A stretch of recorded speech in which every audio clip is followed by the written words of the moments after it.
அனைவருக்கும் கணித வணக்கம். இப்போ பார்க்க போகிறது 6ஆம் வகுப்புக்குரிய கணக்கு 3ஆம் பருவம் பயிற்சி 1 அதில் 5ல் 2வது கணக்கை பார்க்க போகிறோம். பின் வருவனவற்றை பெருக்குக. கொடுக்கப்பட்ட கணக்கு என்ன? 8 1/3 பெருக்கல் 5. இது கலப்பு பின்னத்தில் கொடுக்கப்பட்டிருக்கு. அப்புறம் முழு எண் கொடுத்துருக்காங்க. ரெண்டையும் நம்ம பெருக்க போகிறோம்.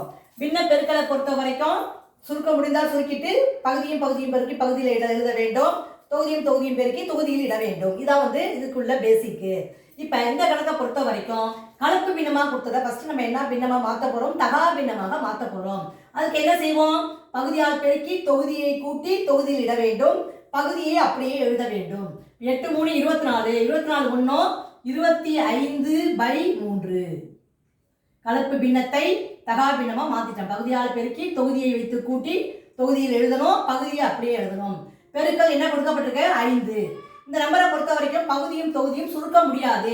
ஆகையால தொகுதியும் பெருக்கி தொகுதியில போட போறோம். 25 5 பெருக்கினால் 125. பகுதியில் என்ன இருக்கு? 3. இப்ப இது தகா பின்னமா இருக்கு. இதை நம்ம என்ன பண்ண போறோம்? 125 3ஆல வகுத்து கலப்பு பின்னமாக கொண்டு வர போறோம். இப்ப 125 3ஆல வகுக்கிறேன்.